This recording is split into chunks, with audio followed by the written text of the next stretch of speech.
সুপ্রিয় শিক্ষার্থী, কেমন আছো সবাই? আশা করি ভালো আছো। আমি আছি আলহামদুলিল্লাহ। উদ্ভূত এই পরিস্থিতির মধ্যে আশা করি সকলেই বাসায় পড়াশোনা করছে, কারণ দীর্ঘ সময় কিন্তু আমাদের অতিবাহিত করতে হচ্ছে। 1 মাস, 2 মাস, 3 মাস চলছে। সুতরাং পড়াশোনাটা দৈনন্দিন করাই ভালো। কারণ তুমি হয়তো মনে করছো যে আর একটু কিছুদিন পরে পড়বো, আর একটু কিছুদিন পরে স্বাভাবিক হবে, এরকম করে আসলে ওভারকাম করাটা অনেক কঠিন হয়ে যাবে। আমাদের ক্লাস কিন্তু নিয়মিত হচ্ছে, পরীক্ষা হচ্ছে, বিভিন্ন শীট দেওয়া হচ্ছে, সুতরাং নিয়মিতই কিন্তু সবগুলো হচ্ছে। তুমি যদি এর সাথে তাল মিলিয়ে চলতে পারো তাহলে সিলেবাস কমপ্লিট করাটা অনেক সহজ হবে, প্লাস তোমার পড়াগুলো গুছিয়ে নেওয়াটা সম্ভব হবে। সুতরাং আশা করি আমাদের এই ক্লাসগুলো, আমাদের এই পরীক্ষাগুলো, আমাদের এই শীটগুলো তোমরা ফলো করছো, অনুসরণ করছো এবং সেই অনুযায়ী কাজ করছো। এবং কাজ এইভাবে কাজ করলে আশা করি তোমাদের সিলেবাসগুলো কমপ্লিট করাটাও সুবিধা হবে। তো ধন্যবাদ আজকে ক্লাস দেখার জন্য। বিগত ক্লাসগুলোর ধারাবাহিকতায় আজকেও আমরা অষ্টম অধ্যায় আলোচনা করব। গত ক্লাসগুলোতে আমরা 1 থেকে 5 পর্যন্ত পাঠ দেখেছি। আজকে আমরা আলোচনা করব পাঠ 6 এবং 7, এই দুইটা পাঠ 6 এবং 7। তো পাঠ 6 এর মূল বিষয় হচ্ছে ন্যাচারাল ডিজাস্টারে কিছু কজ থাকে, অর্থাৎ প্রাকৃতিক দুর্যোগ তো কারণ ছাড়া হয় না, কোনো না কোনো কারণে প্রাকৃতিক দুর্যোগটা হয়। এই সেই কারণগুলো কি? স্পেসিফিক ভাবে প্রাকৃতিক দুর্যোগ হয়তো প্রতিরোধ করা সম্ভব না, বন্ধ করা সম্ভব না, কিন্তু if we know the cause of natural disaster, in fact we can reduce the loss. So আমাদেরকে এই কারণগুলো সম্পর্কে কিছুটা হলেও জানা দরকার। তো পাঠ 6 থেকে বড় প্রশ্ন হিসেবে আমি একটা প্রশ্ন দিয়েছি, এটাই বিভিন্ন ভাবে ঘুরিয়ে পেঁচিয়ে আসি। সেটা হচ্ছে প্রাকৃতিক দুর্যোগের কারণগুলো ব্যাখ্যা করো। গ বা ঘ হিসেবে, অথবা দুর্যোগ কেন হয়, অথবা প্রাকৃতিক দুর্যোগের সংগঠনের বিষয়গুলো আলোচনা করো। এখান থেকে ছোট প্রশ্ন দিয়েছি দুইটা, ক বা খ হিসেবে। সেটা হচ্ছে ভৌগোলিক অবস্থান কিভাবে আমাদের প্রাকৃতিক দুর্যোগ ঘটায়। আমাদের দেশেও কিছু ভৌগোলিকগত অবস্থান আছে, যে অবস্থানগুলো আমাদেরকে বিভিন্ন প্রাকৃতিক দুর্যোগ হওয়া থেকে কারণ সৃষ্টি করে। আরেকটা হচ্ছে বাংলাদেশের প্রাকৃতিক দুর্যোগের কারণগুলো কি। আমাদের দেশেও কিছু প্রাকৃতিক বিষয় আছে, সেই বিষয়গুলো আমাদের প্রাকৃতিক দুর্যোগে ত্বরান্বিত। তো এবার আমরা এই বড় প্রশ্ন আলোচনা করলে অটোমেটিক্যালি এই দুটো প্রশ্নের উত্তর সম্পর্কে ধারণা পাওয়া যাবে। বিভিন্ন কারণে প্রাকৃতিক দুর্যোগটা ত্বরান্বিত হয়। প্রাকৃতিক দুর্যোগ হয় এমন না, যেগুলো কারণে প্রাকৃতিক দুর্যোগ হবে এমন না, মানে এই রিজনগুলো, এই কজগুলো ন্যাচারাল ডিজাস্টারকে উৎসাহিত করে, মানে এগুলো থাকলে প্রাকৃতিক দুর্যোগ হওয়ার সম্ভাবনা বেশি থাকে। তো প্রথমেই বলা হচ্ছে জিওগ্রাফিক্যাল লোকেশন, ভৌগোলিক অবস্থান। কোন দেশে প্রাকৃতিক দুর্যোগ কেমন হবে তা কিছুটা ওই দেশে ভৌগোলিক অবস্থানের উপর নির্ভর করে।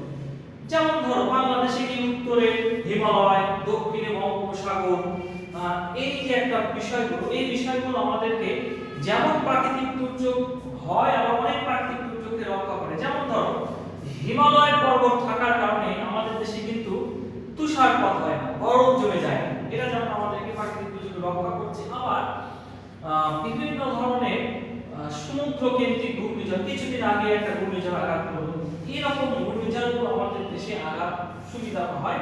আর সুবিধা হচ্ছে মানে এই কারণগুলো ঘটে এই প্রাকৃতিক ভৌগোলিক অবস্থান হয়। আরেকটা বিষয় দেখো যে আমাদের ভৌগোলিকভাবে আমরা হচ্ছে ভাটির দেশ, অর্থাৎ আমাদের দেশটা নিচু। আমাদের ম্যাক্সিমাম নদীর উৎপত্তি ভারত অথবা নেপালের পাহাড় থেকে। অনেক দীর্ঘ পথ অতিক্রম করে আমাদের দেশে এই নদীগুলো আছে। এই নদীগুলো আমাদের বিভিন্ন ধরনের ন্যাচারাল ডিজাস্টারকে ইনক্রিজ করছে। সুতরাং ভৌগোলিক অবস্থান কোন দেশে প্রাকৃতিক দুর্যোগ ত্বরান্বিত করার ক্ষেত্রে একটা বড় ভূমিকা রাখে। 2 নম্বর মান হচ্ছে যে জলবায়ুগত প্রভাব। আমরা জানি যে জলবায়ু দুর্যোগ সংগঠনে একটা ভূমিকা রাখে। যেমন ধরো আমাদেরকে বলা হচ্ছে মৌসুমী জলবায়ুর দেশ বাংলাদেশ। মৌসুমী জলবায়ুটা কি? যে বায়ু ঋতু পরিবর্তনের সাথে সাথে দিক পরিবর্তন করে তাকে বলা হয় মৌসুমী বায়ু। সুতরাং ঋতু পরিবর্তন হচ্ছে বায়ুর গতিও পরিবর্তন হচ্ছে। এই বায়ু আমাদের দেশের জলবায়ুতে ব্যাপক প্রভাব ফেলে। ফলে দেখা যায় যে আমাদের দেশে শীতকালে শুষ্ক এবং আর্দ্র থাকে, বৃষ্টিপাত তেমন হয় না। আবার এই বায়ুটা যখন ঘুরে বঙ্গোপসাগরের উপর দিয়ে আসে তখন দেখা যায় বর্ষাকালে ব্যাপক বৃষ্টি হয়, প্রচুর বৃষ্টি হচ্ছে। সুতরাং আমাদের দেশে জলবায়ুগত প্রভাব বা পৃথিবীর জলবায়ুটাও ওই দেশে বা ওই অঞ্চলে প্রাকৃতিক দুর্যোগ কেমন হবে তার ক্ষেত্রে ভূমিকা রাখে। ভূমির গঠন, ভূমি মানে মাটির গঠন, মাটি কিভাবে গঠিত হয়, কি দিয়ে গঠিত হয়, মানে ভূমির রূপটা কেমন। যেমন আমাদের দেশের ভূমির রূপ হচ্ছে, আমাদের দেশের ভূমিটা ঢালু এবং এখানে নদীর সংখ্যা বেশি। ফলে দেখা যায় যে এই সব ঢালু এবং নদীর সংখ্যা বেশি হওয়ার কারণে বিভিন্ন ধরনের দুর্যোগ হওয়ার ক্ষেত্রে ভূমিকা রাখে। যেমন নদীগুলো আমাদের শুকিয়ে যায়, ফলে ব্যাপক খরা হয়, মাঠ চৌচির হয়ে যায়। আবার আমাদের এখানে বিভিন্ন ধরনের ভূমির গঠনের কারণে দেখা যায় যে মাটি শুকিয়ে গেলে সেটা এতই ফেটে যায় যে কৃষক ফসল উৎপাদন করতে পারে না। সুতরাং এই ডিজাস্টারগুলো হয়। ফোর্থ যে কারণটা সেটাকে বলা হচ্ছে নদী নালা। আমরা অনেক আগে থেকে জানি যে আমাদের দেশ নদীমাতৃক দেশ, প্রচুর অসংখ্য ছোট বড় নদী নালা আমাদের দেশে পড়েছে। এই নদীগুলোর কিছু বৈশিষ্ট্য আছে। যেমন আমাদের নদীগুলো হচ্ছে সর্পিল আকৃতির, মানে হচ্ছে আঁকা বাঁকা। আঁকা বাঁকা বলা হয় আমাদের দেশের নদীগুলো সর্পিল আকৃতির, আঁকা বাঁকা। এই আঁকা বাঁকা নদীর কারণে আমাদেরকে দেখা যায় যে রিভার ইরোশন বা নদী ভাঙনের প্রবণতাটা বেশি। এটাও একটা ন্যাচারাল ডিজাস্টার। সুতরাং এই বিষয়গুলো অবশ্যই আমাদের দেশে যেমন প্রভাব ফেলে পৃথিবীর অন্যান্য দেশেও এই ন্যাচারাল ডিজাস্টার কারণের ক্ষেত্রে একটা বড় প্রভাব ফেলে। আশা করি প্রাকৃতিক দুর্যোগের কারণগুলো সম্পর্কে আমরা ধারণা পাই। এখান থেকে এই প্রশ্নের উত্তরও কিন্তু আমরা পেয়ে গেছি যে ভৌগোলিক অবস্থান কিভাবে আমাদের দুর্যোগ ঘটায়। কারণ হচ্ছে যে আমরা যখন বললাম যে ভৌগোলিক অবস্থা, তখন উদাহরণ হিসেবে দিয়েছি যে আমাদের উত্তরে কোন পাহাড়ের জন্য আমাদেরকে বেশি শীত হতে হয় না বা তুষারপাত বরফ পড়ে না, বঙ্গোপসাগর। সুতরাং এটা ব্যাখ্যা করলে এটার উত্তর পাওয়া যায়। বাংলাদেশের প্রাকৃতিক দুর্যোগের কারণ, পৃথিবীতে প্রাকৃতিক দুর্যোগের যে কারণ আমাদের দেশেও আমাদের মতো করে সেগুলো কারণ থাকে। তো এগুলো ভৌগোলিক অবস্থান, জলবায়ু, ভূমির গঠন, নদী, পৃথিবীর অন্যান্য ক্ষেত্রেও যেমন বড় একটা ভৌগোলিক অবস্থানগত কারণ প্রাকৃতিক দুর্যোগে, আমাদের দেশেও ঠিক তেমনি যে প্রাকৃতিক দুর্যোগের কারণগুলো এইরকমই সেম। সুতরাং এই পয়েন্টগুলো 2 নম্বর দিলে উত্তর হয়ে যাবে। আচ্ছা, এবার গেল পার্ট 6। এবার আমরা দেখব পার্ট 7 সম্পর্কে। পার্ট 7 এ বলা হয়েছে যে ন্যাচারাল ডিজাস্টার হোক বা ম্যান মেড ডিজাস্টার হোক, আমাদের জীবনে there is some impact। তাই না, আমাদের জীবনে এর একটা প্রভাব ফেলে। সেটা ইতিবাচক প্রভাবই বলো বা নেতিবাচক প্রভাব। তার মানে ইমপ্যাক্ট যখন বলবে, প্রভাব যখন বলবে, এটা কিন্তু ভালো প্রভাব হতে পারে, খারাপ প্রভাবও হতে পারে। সুতরাং প্রভাব মানে যে খারাপ এমন না, প্রভাব মানে সেটা ভালো প্রভাব হতে পারে, খারাপ মানে impact. there are two kinds of impact, negative impact and positive impact। তো আমরা যখন প্রভাব দিব, নেগেটিভ বা পজিটিভ দুটাই দিব। পজিটিভও হতে পারে, নেগেটিভও হতে পারে। তবে তোমাদের বইয়ে নেগেটিভটা বেশি হাইলাইট করা হয়েছে, নেগেটিভটা বেশি বলা হয়েছে।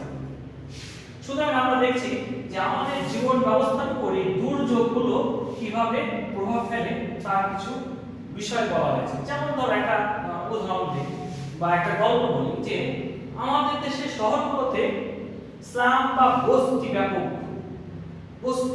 বস্তি যারা আসে তারা কি সবাই বস্তিতে বসবাস করার জন্যই আসে, না এর পেছনে কোনো কারণ আছে?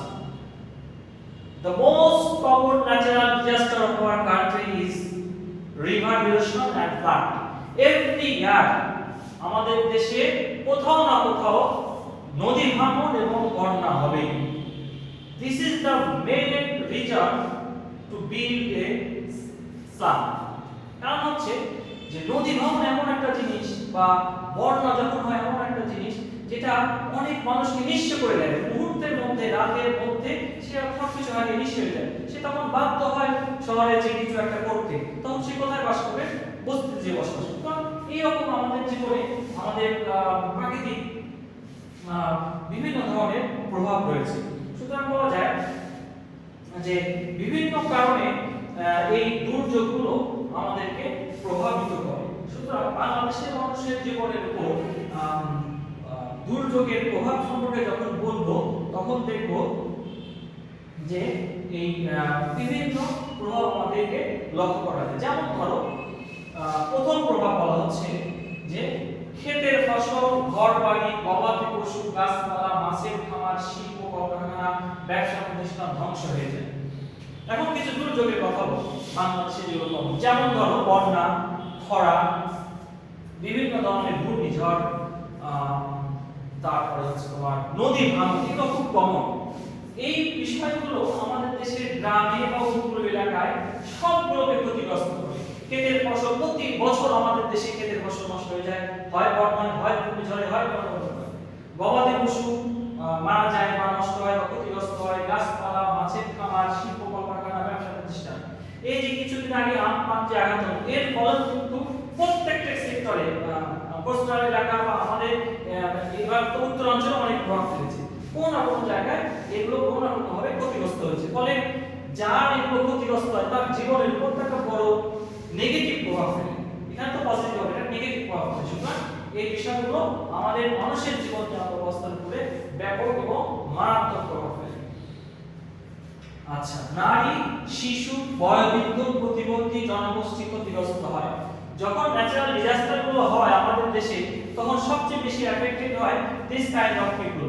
নারীরা, শিশু, বয়োবৃদ্ধ, প্রতিবন্ধী জনগোষ্ঠী, এরা কিন্তু চট করে আশ্রয় কেন্দ্রে যেতে পারে না, নিজেকে রক্ষা করতে পারে না। ফলে এই সকল সেনসিটিভ মেম্বারগুলো of our society, of our family, তারা কিন্তু ব্যাপক হারে ক্ষতিগ্রস্ত হয়। আরেকটা কমন সেটা হচ্ছে যে প্রাকৃতিক দুর্যোগের হওয়ার পরে নানা ধরনের রোগের প্রাদুর্ভাব ঘটে। ছড়িয়ে ছিটিয়ে পশু পাখি পড়ে থাকে, এখানে মৃতদেহ পড়ে থাকে, বিভিন্ন ধরনের ময়লা আবর্জনা একসাথে হয়ে যায়। ফলে দেখা যায় বিভিন্ন ধরনের রোগ ব্যাধি ছড়িয়ে পড়ে, ডায়রিয়া, অংশয় বা নানা ধরনের রোগ ব্যাধি আমাদের দেশে ছড়িয়ে পড়ে। এগুলোও কিন্তু আমাদের জীবনকে দুর্বিষহ করে তোলে।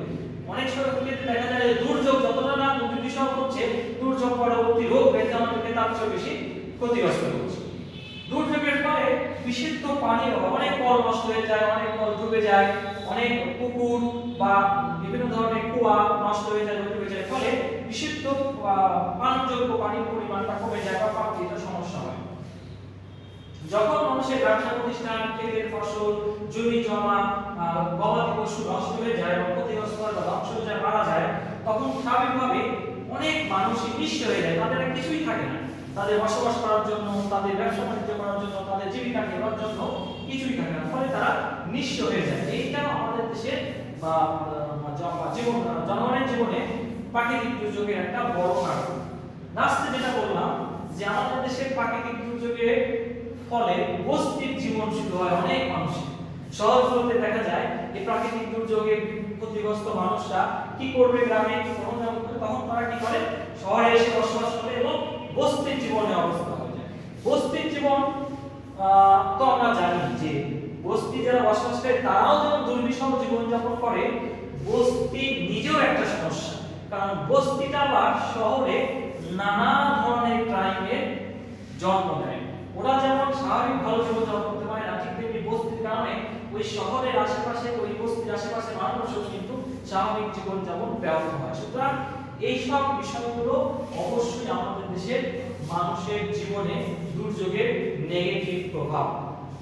সবই কিন্তু negative impact of natural disaster বলতে, তাই না? দুর্যোগের কিছু এর হচ্ছে ভালো দিকও থাকতে পারে। যেমন ধরো বন্যা, তো আমাদের দেশে খুবই সাধারণ একটা প্রাকৃতিক দুর্যোগ বন্যা।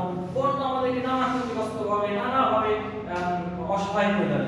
কিন্তু বন্যার পরে আবার কিন্তু জমির উর্বরতাও বৃদ্ধি পায়। অর্থাৎ বন্যার পানি যখন নেমে যায় তখন দেখা যায় ওই জমিটা মারাত্মক উর্বর হয়। ফলে দেখা যায় যে পরবর্তী বছরে ওই জমিতে অনেক বেশি ফসল উৎপাদন হয়। সুতরাং এভাবে প্রাকৃতিক দুর্যোগের তো অবশ্যই খারাপ দিক অনেক বেশি, কিন্তু কিছু কিছু ভালো দিকও আছে। আর 7 থেকে আমি দুইটা ক খ প্রশ্ন দিয়েছি। একটা দিয়েছি আমাদের দেশে বন্যা কিভাবে মানুষের জীবনে প্রভাব ফেলে। আরেকটা দিয়েছি প্রাকৃতিক দুর্যোগ স্বাস্থ্য ব্যবস্থার উপর কিভাবে প্রভাব ফেলে। আমি আগে বলেছি যে বন্যা আমাদের দেশে খুবই কমন একটা ন্যাচারাল ডিজাস্টার। কিভাবে প্রভাব ফেলে আমি সেটা আলোচনা করলাম যে বন্যার ফলে জীবন ক্ষতিগ্রস্ত হয়, সম্পদ ক্ষতিগ্রস্ত হয়, গবাদি পশু ক্ষতিগ্রস্ত হয়, বন্যার ফলে অনেকে ঘরবাড়ি জমি জমা হারিয়ে নিঃস্ব হয়ে যায়। ফলে দেখা যায় যে সবকিছুই আমাদের দেশে বন্যার ক্ষতিগ্রস্ত হওয়ার একটা প্রবণতা বেশি। প্রাকৃতিক দুর্যোগ স্বাস্থ্য ব্যবস্থার উপর, এটা আমরা আগে বললাম যে প্রাকৃতিক দুর্যোগ অনেক অঞ্চলে নানা ধরনের রোগ ব্যাধি ছড়ায়, নানা ধরনের রোগের প্রাদুর্ভাব সৃষ্টি করে। ফলে দেখা যায় একসাথে অনেক মানুষ যখন রোগাক্রান্ত হয়ে যায় তখন সেখানে একটা স্বাভাবিক পরিবেশ থাকে না। যেমন বর্তমানে বাংলাদেশে অবস্থা হচ্ছে যে অনেক মানুষ একসাথে রোগী হয়ে যাচ্ছে, ফলে স্বাস্থ্য সেবাটা অনেকটাই দুর্বিষহ হয়ে যাচ্ছে। কারণ বিশুদ্ধ পানির অবস্থা সংকট দেখা যায়, ফলে মানুষের স্বাস্থ্য নানাভাবে ক্ষতিগ্রস্ত হয়। তো এই ছিল আজকের অষ্টম অধ্যায় পাঠ 6 এবং 7। তোমাদের একটা বাড়ির কাজ থাকবে, সেটা হচ্ছে আমি বাংলাদেশের মানুষের জীবনে দুর্যোগের প্রভাব নিয়ে আলোচনা করছি, জীবনে দুর্যোগের প্রভাব। এবার তোমরা বাড়ির কাজ করে দেখাবা অর্থনীতিতে দুর্যোগের প্রভাব। What is the impact of natural disaster in our economy.